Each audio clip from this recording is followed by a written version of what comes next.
Are you sure you're doing the correct exercises? Find out today on Strength and Health for Life.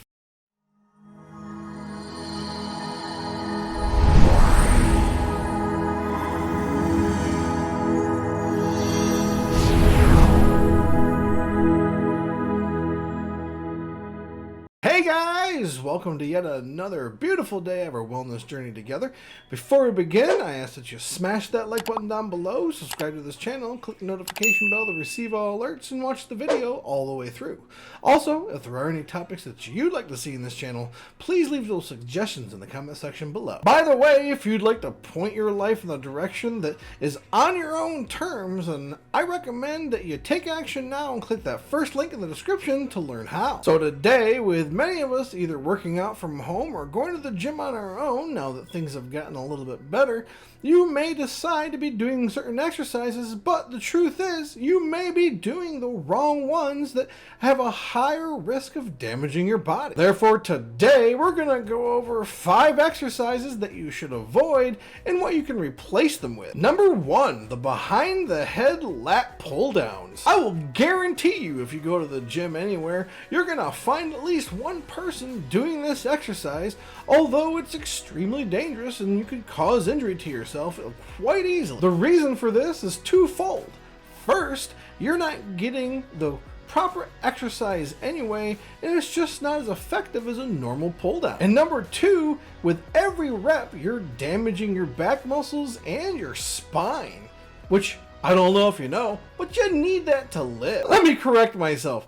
You need that to live outside of a wheelchair. In addition to this, if your shoulder's range of motion isn't far enough for you to handle the exercise completely, you'll also damage your shoulder tissues. So it's best to just avoid this exercise in favor of a normal pull down, which is from the front. Not only is a normal pull down much more effective, but you run less risk of injury while doing them. So switch to a normal pull down today. Number 2, the rebound box jumps. For those of you wondering, this involves you having explosive power to jump on top of boxes, and then you jump back down and land on your feet. The problem with this is that when you jump down from the boxes, it is shown and known for sure to cause severe damage to your Achilles tendons, and over time you could snap those and they'll roll up like a Tootsie Roll. One of my brothers had this happen to him, and he says it's not the most comfortable feeling in the world. In fact, I'm pretty sure he passed out from the pain. Since most of the benefits of this exercise come from the initial explosion while jumping on top of the boxes,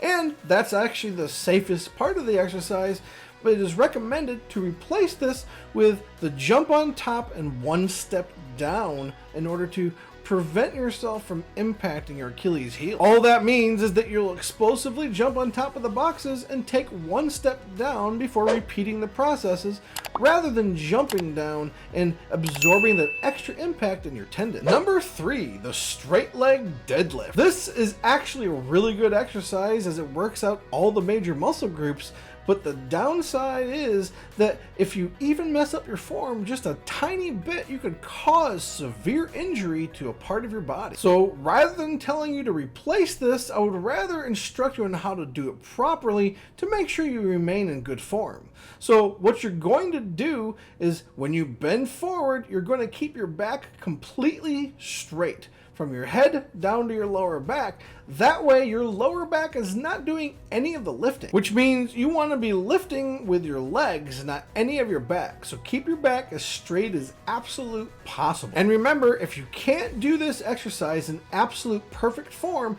it's best to avoid it altogether, since even the slightest imperfection in your form can cause serious injury. Number 4, crunches. That's right, I said it. Crunches are absolutely horrible for your stomach. With every single rep, you're putting strain on your lower back, and therefore you could cause injury in yourself. Not only that, it's terribly inefficient at working out your abs, and you should replace it with the plank. Now the plank, you lay on your stomach and support your upper body with your forearms, and you stretch out your legs behind you as far as they'll go, keeping your head and your spine all the way down to your lower back as one continuous line. And this will give you a good core workout without damaging or straining any of your back muscles. A good plank done in proper form is an exceptional workout for your core. So I definitely recommend this exercise be included as one of the major exercises that you do every day. Number 5, partial squats. Partial squats were invented because the full squat got a bad reputation, I guess, for injury, but that was mostly because people were doing it without knowing proper form. The reality of that situation is the partial squat is actually much worse for your body, as it promotes asymmetrical muscle growth and only works your quadriceps, and therefore can increase the risk of your glutes or your hamstrings tearing. Therefore, you should stick with a full squat and do them properly, which means you need to keep your head and your back aligned and straight the entire way through, instead of allowing it to arch. You'll also want to keep your shoulders back and your chest puffed out all the way through the exercise, and remember, on the way down you inhale and on the way up you exhale, because breathing is extremely important. So what about you? Were you doing any of these exercises that we told you to avoid? And if so, are you going to switch to the exercise that we recommended to replace them with? And since we'd love to hear from you, please leave the answer to those questions in the comment section below. And again, if you've enjoyed this video, please smash the living crap out of that like button, subscribe to this channel, and share this video with your friends so we have an opportunity to reach more people. With all that said, stay safe, stay healthy, stay hydrated, and I'll see you in the next video.